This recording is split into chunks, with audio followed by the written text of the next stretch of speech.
Hello everyone and welcome to Werven's World. Today we are looking at the Horatio, one of the races of endless space. I'll be going through their background, strengths and weaknesses and give some tips along the way. However, this is very much a beginner's guide to give you kind of more a feel for the race. That means I won't really be going into any depth of strategies, mostly because I'm still exploring the game a lot, so I don't actually know the in-depth strategies myself. But I thought I would make this guide so you kind of get a feel for this race and whether it's something you might want to play. So the Horatio themselves, a little bit of background, they're kind of a race of clones which is continuously improving themselves by splicing the DNA of encountered species. As you can see here, it also says this guy Horatio was a trillionaire and he left to discover his own star cluster, and there he found some ancient cloning technology left by the Endless, and well, he kind of became bored and then he started splicing a lot of DNA. And he decided to make a race of the most beautiful of things, which was himself. But before I kind of explain this, I thought it might be very nice to actually show you the introductory video of the Horatio, which is kind of cool and it gives you a little bit of more of a feel for the background of this race.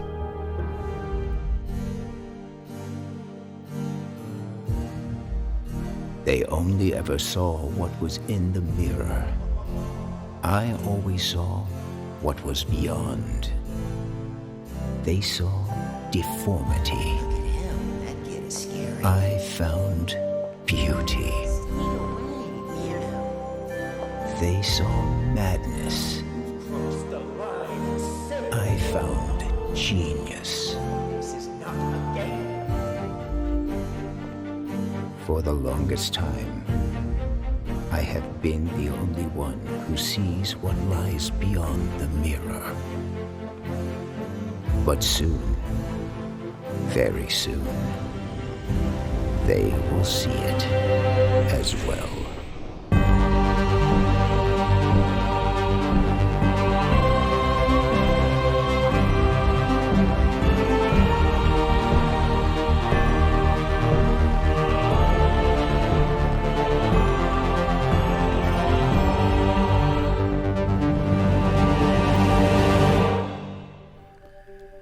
The Horatio are very much a late game race. They start off with quite a rough start for several reasons that I'll get into later, but then once you go through the game and you haven't been eliminated, then you really start snowballing quite hard because you get more powerful as time goes on. One of the most interesting part about the Horatio is that they kind of do eugenics, so they splice other creatures and they put that DNA into themselves and then they clone themselves and they become all better. And as you can see here, there's a rule attached to that. So it says they can splice the genetic materials of other factions to enhance its population. Splicing requires to sacrifice some individuals, plus 5% food consumption per spliced population on original empire population. So this means that when you get other empires into your empire, other races, you can actually sacrifice them in a way to make your own Horatio better. But those Horatio will start consuming more food, so it gets progressively harder to actually increase your population. So how does this work? Well, we can look at here managed population, and as you can see here, I already absorbed a fair amount of races into the Horatio. So if it has this check mark here, then it's already been integrated into my empire. As you can see here, by integrating the Zvali, which I start with, I get +1 science, +1 approval, here I get +1 approval, and so on. So later on, your race becomes quite strong because each Horatio gives me the stats from absorbing these empires here. However, I haven't absorbed the amoeba yet. And that would give me +2 food per Horatio. So then actually each Horatio gives me 5 food, so it's quite strong. So how does it work? Well, you need more and more individuals per race in order to splice them. For example, when you start off, you start with the Zvali and you only need 2 of those to splice them. But now that I have amoeba, as you can see here, the next population type will require 5 for this operation. So I basically will kill off 5 amoeba in order to give all my Horatio +2 food. And I have 110 of them, so basically I get suddenly 220 more food. So I can splice them. Then it says, are you sure you want to splice the genes of the amoeba population? You say okay. And now suddenly I have less amoeba, but as you can see here, all my Horatio now are much better. So that's how slicing works. So at the beginning of the game you should kind of weigh for yourself whether the pros of splicing them is worth the cons of losing some population to work for you. But later on I think it's mostly a no-brainer because you already have so much Horatio, so it becomes a really strong effect. Before we go back to Gene Hunter in a little bit, let's look at the other traits first. First of all, we have crowded planets, which gives us +1 population slot on planets, which is again a bit of a late game thing because of course at first you don't really have your systems full of people yet, but once you do have, and once your Horatio actually have worthwhile stats from splicing other races, those extra slots will actually give you a fair amount of extra output. So then we can go to content citizens, which means that your people care less about overcrowding, so you have a little bit less of a happiness hit when your planets are full of people. Then we've got perfect genes, which means our heroes, they heal faster, which is okay I guess. And then there's price of perfection, which means that our ships actually cost 25% more to produce. This is actually quite a hit because you will not be churning out ships as fast as other empires can, and together with the fact that we are not really an early game race anyway, this can kind of be detrimental in the early game if you're playing against good opponents that will take advantage of this fact. Then we have rare earth foams. We start with this technology already discovered, and off-world agribusiness, we also start with that technology already discovered. So those are here, rare earth foams I think is this one, yes, that gives us a support module, but it also allows us to colonize Mediterranean. And then there is off-world, where was that one? Here, off-world agribusiness, which gives us a infinite supermarkets for extra happiness, and it allows us to do diplomacy with minor factions, which means that early in the game we can kind of take over those factions a little bit easier. Staying in this tech tree, there is something that is unique to the Horatio, which is quite interesting, although it doesn't really list that it's unique to the Horatio, because normally if something is unique you see this little icon here, like this technology is specific to the Horatio. However, this one here, Cellular Manipulation, doesn't have that icon, yet it is, as far as I understand, completely unique to the Horatio, and it allows you to replace a unit of another race to Horatio. So let's say after splicing you still have some of the original population left, then you can just use this technology and to basically turn them into Horatio, which is really good. But at first I was a little bit worried that because you also absorb traits of other races, for example here I have groupthink from the amoeba and space dietitians from the Hiroshim, I thought that if I would splice these until I wouldn't have any left of those races, that I would lose these traits.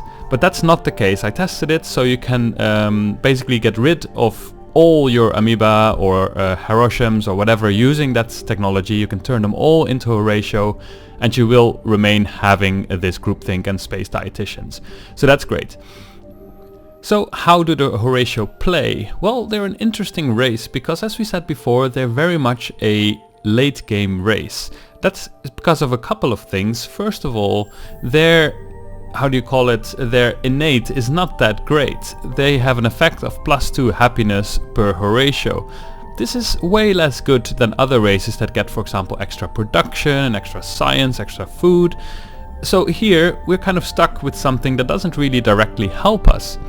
And that's kind of, well, I don't want to say crippling, but it does keep you back, because if you're starting to build things or colonize things, it's going to cost you a lot of turns because you don't have any access to things that make you build faster.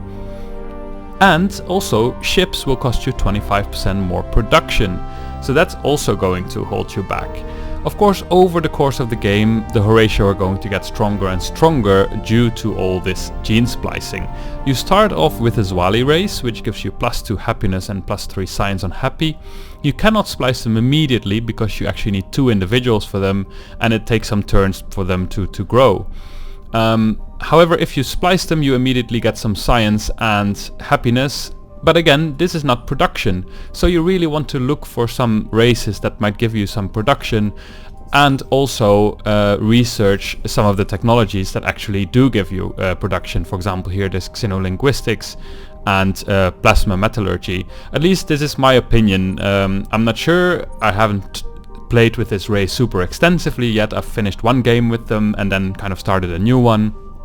But yeah, if you don't do this, then everything is going to take ages. So I have the feeling that focusing a little bit on production early will be a good thing. One thing that you can do immediately from turn 1, and I haven't extensively tested this, so I'm not sure if you should, but I do think it's an interesting thing you can do, is look at your happiness level. You're actually content at the beginning, which doesn't really do anything. So what you can do is you can go to your laws and you can pass a new law, toys for boys. This gives you plus 20% approval, but minus 10% science. Now, what does this approval do? Well, we can pass this law and immediately we're happy, and that means that we get plus 25% influence, but also plus 25% food production, which means that actually we get more population more quickly, which then hopefully offsets the lack of bonus that we have on production, because for example here we get 6 production per population we have on it, so the quicker we grow the more population we get. Of course this is offset by a minus 10% science penalty, so we cannot research as fast, so maybe not having these production buildings as fast as you normally would can then be detrimental again. So I'm not 100% sure what's better, but at least now you know that that option definitely exists. What is very cool about the Horatio though is they start as ecologists, and they have the forced law, which is hardship ready. And this one says that you can colonize any telluric, which is non-gas planet, without actually having the technology. You are going to get a penalty though, which I think is minus 50%, but I'm not 100% sure on that. So you can actually colonize planets from the beginning of the game already. So basically when you start kind of exploring things and you find systems that might be very good in a late game, for example here's Mizar, and there are some cool planets there, and you could already colonize them. Of course you're going to take a hit on your production. However, this does mean that your opponent cannot take this system with a colonization ship. They'll actually have to do a military action in order to take this from you. So when you find cool planets with very specific stuff on it that you really want, you can kind of reserve that planet for yourself by just colonizing it, and although you will not be producing like crazy, at least it's going to be yours.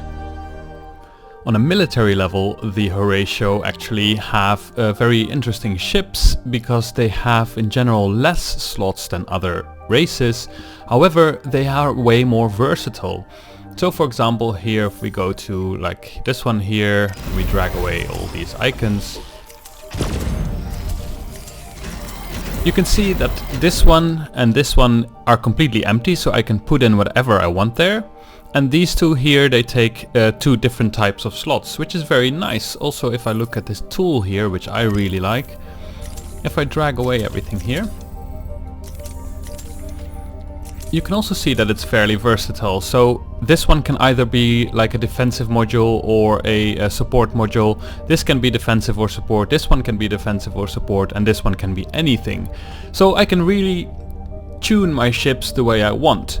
However, because they have less slots than other races in general, you really have to think very well about what you are going to do with these ships. What I really like is this tool because it is a protector and it kind of absorbs fire from other ships, or kind of it taunts other ships.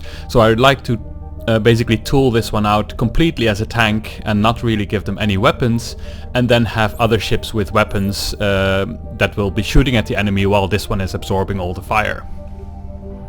What I really love about the Horatio is that they have one of the coolest ship designs as well. So here's a little bit of eye candy so you can see what they look like.